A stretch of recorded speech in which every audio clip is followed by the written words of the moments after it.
Billy de Casse. Quand est-ce qu'on arrive? Ça m'agace. Bouge pas, je suis là. Oh non, pas la douche. Tu vas voir, ça va le faire. Papa, il boit tout le temps des apéros. Des solutions à tous les problèmes ? Eh ben oui, c'est possible. Merci Rémi. Un podcast aussi carrément bien, je suis pas sûr qu'il y en ait d'autres. Bonjour, aujourd'hui c'est la Sainte Stylo 4 couleurs, alors bonne fête à tous les stylos 4 couleurs.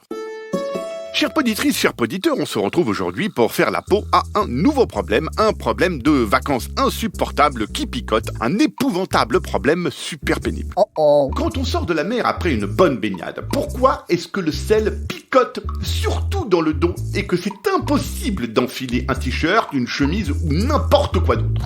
Mais j'en ai marre. Voilà donc le problème, le sel de la mer sur la peau qui est épouvantablement insupportable. Je ne connais pas un seul humain qui aime avoir du sel sur la peau en sortant de la mer. Et pourtant, les humains, j'en connais 4 milliards personnellement. Et je peux... Rémi, mais t'as 4 milliards de copains. Oui, parfaitement. Je leur ai demandé à chacun. Ils m'ont tous dit « Oui Rémi, je suis d'accord avec toi, le sel sur la peau en sortant de la mer, c'est pas possible. » Voilà. Ouais. Donc nous allons régler ce problème qui picote. Premièrement, tu vas demander à tes parents de t'acheter une piscine gonflable. Ta piscine gonflable, tu la poses sur la plage et tu la remplis d'eau, mais pas d'eau salée, hein. Puis tu te baignes uniquement dans cette piscine. C'est super parce que dans ta piscine gonflable, l'eau est plus chaude, tu ne peux pas te noyer, personne ne va t'éclabousser, et comme tu peux être allongé pépouze, tu peux prendre ton goûter, lire un livre et boire un coup. Ce que tu ne peux absolument pas faire dans la mer, et en plus je te rappelle que dans la mer, les poissons font pipi. Que j'en connais qui crachent et que j'en ai même vu un jour qui a vomi. De plus, dans ta piscine, peu de chances de rencontrer un poulpe géant, un requin de 3 mètres ou des méduses transparentes qui piquent.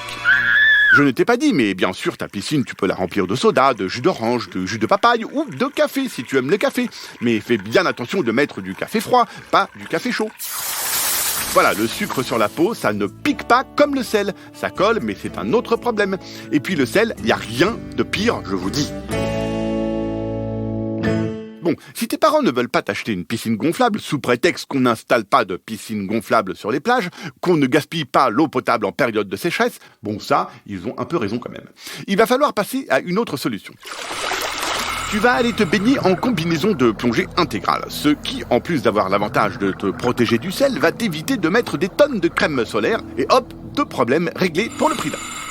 Donc se baigner en combinaison de plongée, c'est cool, mais c'est quand même pas trop pratique puisqu'il faut 15 minutes pour l'enfiler, 15 minutes pour l'enlever, et en plus, il fait une chaleur de malade là-dedans, et toi, tu te mets à suer, et comme dans la sueur, il y a du sel, finalement, tu as quand même le problème du sel sur la peau, mais en moins fort quand même. Donc nous allons passer à la solution suivante, qui est extrêmement efficace, mais un tout petit peu plus cher.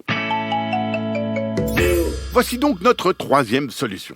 Tu vas demander à tes parents de t'acheter une usine de désalinisation de l'eau de mer. Bon, ça coûte un peu cher, mais franchement, moi qui en ai une, je peux te dire que j'en suis très content. Une usine de désalinisation de l'eau de mer, tu l'auras compris, c'est une usine qui enlève le sel de l'eau de mer. Hyper pratique. Attention, ça enlève le sel, pas le pipi des poissons. Dans ton usine, tu vas voir, il y a un gros tuyau qui aspire l'eau de mer salée et qui recrache de l'autre côté de l'eau de mer, mais sans le sel. Ouais, c'est super, je te dis. Avec cette eau de mer sans sel, tu peux remplir une piscine et après la baignade, plus de problème de sel qui picote dans le dos.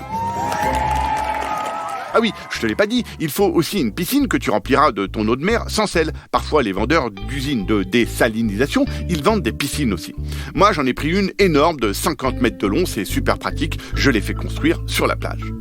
Bon, mais si jamais tes parents trouvent que les usines de désalinisation coûtent trop cher et que c'est pas la période des soldes, il te reste une dernière solution, tu ne vas pas te baigner.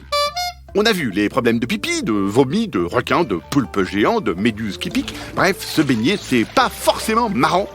Donc, tu ne mets que les pieds dans l'eau et tu fais quand même les mouvements de la nage pour faire un peu de sport. Attention, dans ce cas-là, si tu fais pipi, ça va se voir carrément, hein. Malheureusement, pour faire pipi, il faut se baigner complètement.